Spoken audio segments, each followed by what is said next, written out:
नमस्कार, news for live में आपका स्वागत है। मैं हूं राहुल सिंह शेखावत। 2024 के चुनाव से पहले नए सिरे से एक के बाद एक राज्य स्तर पर ऑपरेशन लोटस होते हुए नजर आ रहे हैं। पहले बिहार, फिर झारखंड और अब हिमाचल।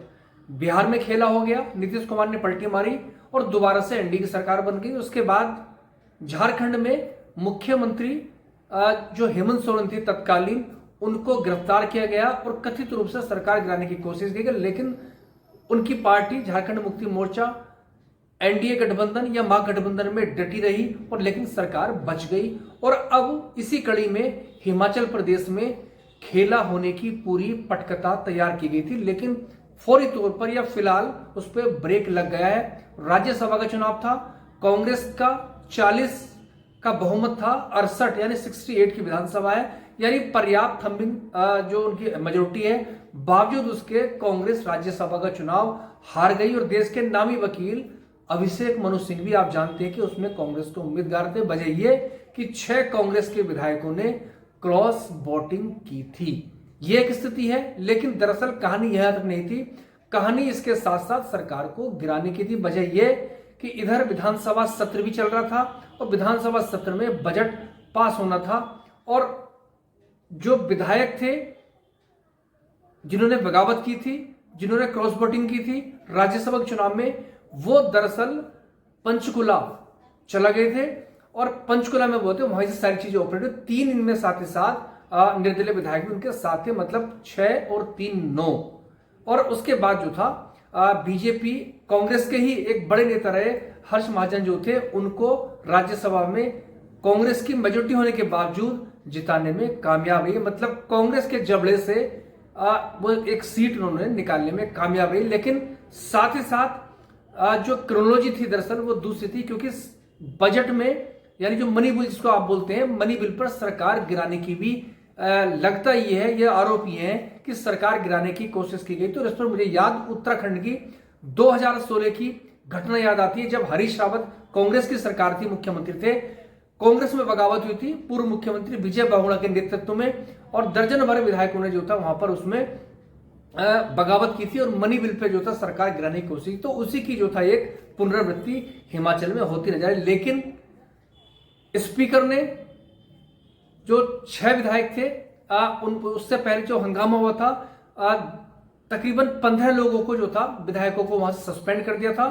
और उसके बाद और आप जानते हैं कि उसके बाद 10 विधायक और थे, वो भी चले गए थे। और उसके बाद ध्वनि मत से जो मनी बिल था यानी बजट जो था पास हो गया था और इस तरह से सरकार बच गई थी। और उसके बाद कांग्रेस के संसदीय कार्य मंत्री ने जो 6 विधायक, चूंकि बजट के लिए व्हिप जारी किया गया था, तो व्हिप जारी करने के बावजूद वो सरकार के साथ जो विधायक थे 6 जिन्होंने राज्यसभा में क्रॉसिंग वोटिंग की थी, अब वो मौजूद नहीं है। तो उनकी सदस्यता खत्म करने की अर्जी लगाई थी, जिसके आधार पर स्पीकर ने फैसला सुना दिया और उनको अयोग्य घोषित कर दिया है। और अब 6 सदस्य जो कांग्रेस के थे वो अयोग्य होकर डिस्क्वालीफाइड हो गए हैं और सदन की संख्या 68 से 6 हटा दीजिएगा तो बाकी बचती है 62। और उस हिसाब से बीजेपी के 25 एमएलए।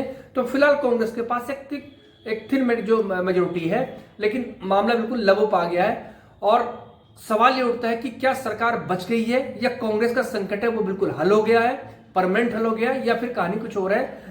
ऑब्जर्वर के तौर पर कांग्रेस हाईकमान ने कर्नाटक के उप मुख्यमंत्री डीके शिव कुमार और हरियाणा के पूर्व मुख्यमंत्री जो हुड्डा है भूपेंद्र सिंह, उनको भेजा था। और उसके बाद तमाम विधायकों से बातचीत हुई है और उसके बाद फिलहाल, लेकिन इन सब के बीच में जो पृथ्वीराज सिंह है प्रदेश अध्यक्ष हैं और पूर्व मुख्यमंत्री राजा 7 बार के जो मुख्यमंत्री हैं हिमाचल प्रदेश के मरहूम राजा वीरभद्र सिंह, उनकी पत्नी है और उनके बेटे विक्रमादित्य सिंह हैं, जो सुखविंदर सिंह सुक्खू की जो सरकार है हिमाचल प्रदेश में, उसमें वो कैबिनेट मंत्री थे या हैं। क्योंकि ये मैं इसे इस्तेमाल कर रहा हूं कि इधर क्रॉस वोटिंग हुई थी, उसके ठीक अगले दिन बजट पास होने से पहले सुबह को एक नाटकीय घटनाक्रम में उन्होंने इस्तीफा देने की पेशकश की थी और कहा था कि उनको नजरअंदाज किया जा रहा, तमाम तरह के आरोप तोहमत उन्होंने लगाई थी। तो इसी से दरअसल ये साफ हो गया था कि खेल जो खड़ा हुआ था वो खेल पर्दे के पीछे, ये जो राज्यसभा जो क्रॉस वोटिंग उसके पूरे खेल के पीछे दरअसल है कौन। प्रतिभा सिंह आप जानते हैं कि लगातार इस बात को बीच बीच में कहती रही है। तो अब सवाल ये उठता है कि आखिर ये तो साफ है कि ऑपरेशन लोटस है जिसके जिक्र कांग्रेस कर रही है, उसको फिलहाल फेल कर दिया गया है। और जो विक्रमादित्य सिंह है, बावजूद इसके कि अब सरकार बच गई है और उसके बाद सुलह की बात चल रही है और 6 अयोग्य जिनको किया गया वो मोटे तौर पर प्रतिभा सिंह का जो गुट है, जो वीरभद्र सिंह के जो करीबी जो है, इनमें मोटे तौर पर वही है। और जिस तरह के सुर हैं और अगर आप गौर करें तो वो जिस तरह की बात, जिस तरह की भाषा बोली, उससे लगता है कि अभी कहीं ना कहीं चीजें हैं, कहीं ना कहीं कंट्रोलिंग कहीं ना कहीं से है। और विक्रमादित्य आप जानते हैं कि उन्होंने पहले तो प्रेस कॉन्फ्रेंस में हमला सुक्खू पर सीधा बोला था और उसके बाद उन्होंने ये भी कहा था कि मेरे पिताजी जो राजा वीरभद्र सिंह है उनकी मूर्ति लगाने के लिए शिमला में जगह नहीं थी। हालांकि आप जानते हैं बहुत लेम एक्सक्यूजेज हैं, ऐसे ये बहाना ही आप जानते राजनीति में होते हैं, कोई आधार चाहिए होता है। लेकिन विधायक उनके पास जो उनके खेमे के 6 फिलहाल एक क्रॉसिंग हुई थी। और अब सवाल ये उठता है कि क्या और भी लोग, क्योंकि उनके खेमे के विधायक और भी हो सकते हैं। और जिस सुर में प्रतिभा सिंह बोल रही हैं और जिस सुर में कविता बोल रही हैं, कभी कहते हैं कि मेरे पास प्रभु रामचंद्र जी का भी माफ कीजिएगा आशीर्वाद है क्योंकि अयोध्या में दर्शन करके आया हूं। तो लगता यह है कि बीजेपी की कहीं ना कहीं ये बीजेपी से इनके तार जुड़ते हुए नजर आ रहे हैं। और ये जो पूरा खेल है बड़ा सिस्टमेटिक तरीके से, बहुत ही शांति के साथ, खामोशी के साथ खेला गया था, इसकी किसी को भनक नहीं लगी थी। और यह भी सच्चाई है कि सुखविंदर सिंह सुक्खू के खिलाफ बगावत हो रही तो उनकी कहीं ना कहीं इंटेलिजेंस फेलियर जाहिर तौर पर जाता। उनके खिलाफ अगर उनका विरोध है या किसी मुद्दे को लेकर नाराजगी है तो इसमें कहीं ना कहीं उनकी जिम्मेदारी नैतिक बनती है। लेकिन सुखविंदर सिंह सुक्खू की जो इमेज है वो एक ईमानदार मुख्यमंत्री की है और एक आप जानते हैं कि एक सामान्य कार्यकर्ता के तौर पर वो पार्टी में रहे हैं, एनएसयूआई से लेके और आज मुख्यमंत्री बने हैं और राहुल गांधी की पसंद वो बताए जाते हैं। तो क्या खतरा टल गया है या खतरा भी और है? इसका जो सेकंड पार्ट है वो भी होगा।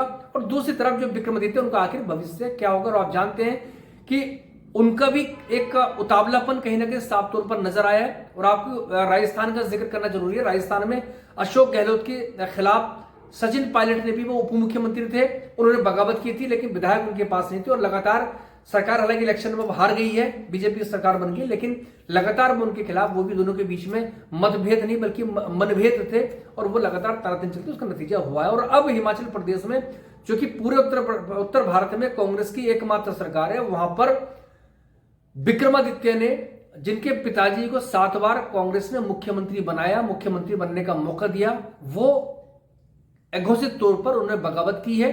और इस बगावत जिला क्रॉस वोटिंग के पर्दे के पीछे दरअसल खेल सीधे तौर पर उनके गुट का, प्रतिभा सिंह के गुट का नजर आ रहा है। और दिलचस्प बात यह है कि जाहिर सी बात है, अगर वो बगावत करते हैं या उस पर ये उनके सुर ऐसे रहते हैं तो वो बीजेपी से के करीब जा सकते हैं। और ये बताना जरूरी है, जिस दिन राजा वीरभद्र सिंह की जो पुत्री थी, उनका विवाह था, उनके कन्यादान का वक्त था, उनके घर पे सीबीआई की टीम पहुंची थी।